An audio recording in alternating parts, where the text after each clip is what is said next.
नमस्कार। आज सभी का ऑनलाइन क्लासेस में स्वागत है। हम पढ़ेंगे क्लास 12 की अध्याय प्रश्न गैर व्यापारिक गैर लाभकारी संगठनों के वित्तीय विवरण।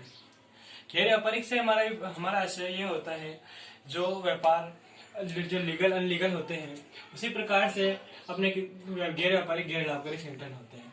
गैर व्यापारिक होते हैं जो माल का क्रय विक्रय करते हैं, वहीं गैर लाभकारी संगठन वो होते हैं जो सेवा भावना के उद्देश्य से कार्य करते हैं। इसका हम अर्थ देखते हैं। गैर व्यापारिक संगठन का आशय लाभ के उद्देश्य से माल का क्रय विक्रय करना। जो संस्था या संगठन व्यापार संलग्न में होते हैं वह गैर व्यापारिक संगठन कहलाते हैं। गैर व्यापारिक संगठन का मुख्य उद्देश्य माल का क्रय विक्रय करना और लाभ अर्जित करना होता है, ये गैर व्यापारिक संगठन कहलाते हैं। वहीं गैर लाभकारी संगठन वह होते हैं जिनका उद्देश्य लाभ कमाना न होकर सेवा भावना होता है, वह गैर लाभकारी संगठन कहलाते हैं। गैर लाभकारी संगठन के अंतर्गत समाज सेवा के नाम से जो काम किया जाता है वह गैर लाभकारी संगठन के अंतर्गत आता है। इसमें मुख्य रूप से इसके कुछ उदाहरण हैं। इसके उदाहरण खेलकूद संस्थाएं, शिक्षण संस्थाएं, सामाजिक क्लब और अस्पताल आदि हैं। इसके उदाहरण देख लीजिए एक बार। खेलकूद संस्थाएं, शिक्षण संस्थाएं, सामाजिक क्लब, अस्पताल आदि हैं।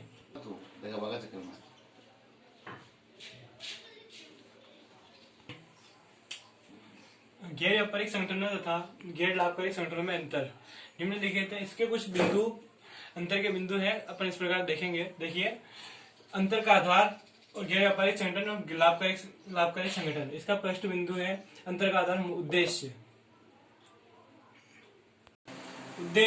इसका मुख्य उद्देश्य लाभ कमाना होता है और वही गैर लाभकारी संगठनों का मुख्य उद्देश्य सेवा करना होता है। व्यापारिक संगठनों का उद्देश्य लाभ कमाना है और यही उनका उद्देश्य सेवा करना है। उसका दूसरा अंतर का आधार, दूसरा बिंदु शुद्ध परिणाम। हाँ, इसका व्यापारिक संगठनों का परिणाम लाभ या हानि होता है, वही लाभकारी संगठनों का परिणाम अधिक या कमी होता है। तीसरा अंतर का आधार स्वामित्व कोष एवं पूंजी कोष। स्वामी के विनियोग तथा संचय एवं अधिक्य मिलाकर स्वामित्व का कोष का निर्माण करते हैं।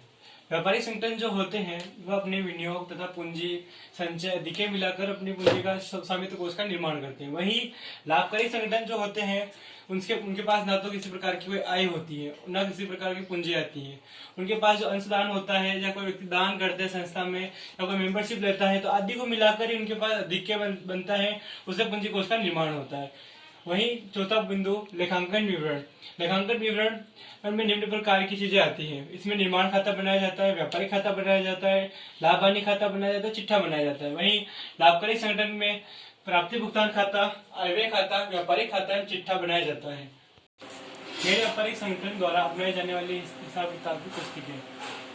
जो गैर व्यापारिक संगठन होते हैं वह अपनी हिसाब किताब रखने के लिए निम्न पुस्तकों अपनाते हैं। वहीं अब एक प्रश्न आती है रोकड़ पद्धति। उनके व्यापार में अनेक प्रकार के सौदे होते हैं।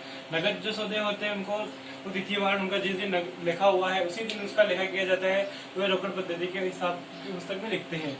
वहीं व्यापारिक हिसाब किताब पद्धति वह होती है कि व्यापार है तो उसमें उधार लेन देन होगा तो उस व्यक्तिगत व्यापारी का उसका लेखा किया जाता है, तो वो व्यापारिक हिसाब पद्धति के अंतर्गत रखा जाता है। यह रोकड़ पद्धति में रखी जाने वाली आवश्यक पुस्तकें। हमने बिल्कुल बात की थी गैर व्यापारिक संगठन द्वारा अपनी हिसाब किताब अपनाने की आवश्यक पुस्तकें, जहां हमने ऊपर बात की थी गैर व्यापारिक संगठन द्वारा रोकड़ पद्धति रखी जाती है। वही रोकड़ पद्धति में आवश्यक पुस्तकें जो होती हैं वो निम्न। फर्स्ट बिंदु है रोकड़ पुस्तक। यह वह पुस्तक है जिसमें व्यापार में जो भी रोकड़ लेन देन होते हैं उनका लेखा इस पुस्तक में किया जाता है, वह रोकड़ पुस्तक के अंतर्गत आते हैं। वहीं दूसरा बिंदु स्टॉक बही। व्यापार में कितना माल अपने पास पड़ा हुआ है, कितना स्टॉक रखा हुआ है, सबकी जानकारी विस्तृत रूप से जिस पुस्तक में लिखी जाती है वह स्टॉक बही के अंतर्गत उसका लेखा किया जाता है, वह स्टॉक बही कहलाती है। वही तीसरा बिंदु खाता बही एक लेजर अकाउंट में पर्सनल व्यक्ति का सबके खाते होते हैं। जो व्यापारी अपने यहाँ से उधार लेकर गए हैं, कितना माल बेचा है, जो सब हिसाब किताब व्यक्तिगत रूप से लिखा जाता है, खाता बही के अंतर्गत आते हैं। वही चौथा बिंदु वेतन तथा मजदूरी जो अपन अपने व्यापार में कर्मचारी काम कर रहे हैं उनको अपन वेतन देते हैं, मजदूरी देते हैं, उसका लेखा एक अलग पुस्तक में लिखा जाता है, वह वेतन तथा मजदूरी बही में आता है, वह उसका लेखा उस पुस्तक में किया जाता है। वही पांचवा बिंदु आय व्यय विवरण। अपने जैसे कि कोई माल आया है, बाहर से माल लिया अपने और बाहर से माल अपने पास आया है तो उसका लिखा किया, वही अपने कहाँ खर्चा किया है, अपने रेंट दिया, मकान भाड़ा दिया, बिल्डिंग का किराया दिया, तो सब दिन का लेखा करके जो बाद में आय व्यय विवरण तैयार करते हुए हिसाब किताब निकालते हैं, लाभ हानि ज्ञात करते हैं, वह आय व्यय विवरण के अंतर्गत आता है। वही छठा बिंदु चिट्ठा, संक्षिप्त व्यापार में अपनी संपत्ति एवं उसके दायित्वों का मूल्यांकन करके योग किया जाता है, वो चिट्ठे के अंतर्गत आता है। वही विनियोग रजिस्टर, अपने व्यापार में कितना पैसा इन्वेस्ट किया है उसका जो लेखा किया जाता है वो विनियोग रजिस्टर के अंतर्गत आता है।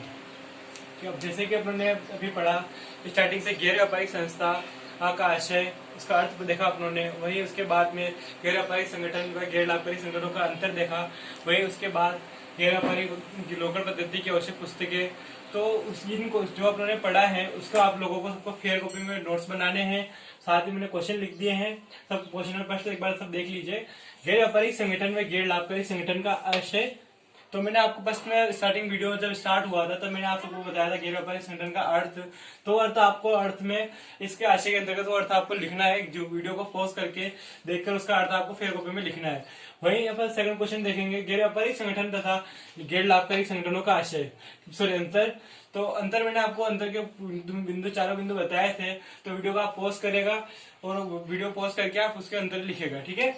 और उसके बाद रोकड़ पद्धति में लिखी जाने वाली आवश्यक पुस्तकों को समझाइए। तो मैंने आपको पॉइंट बताए हैं, उसके 7 पॉइंट बताए हैं, तो 7 पॉइंट को डिटेल लिखिएगा। 7 पॉइंट की डिटेल्स अगर किसी को समझ में नहीं आती है तो मुझसे पूछ लीजिएगा, ठीक है। Thank you.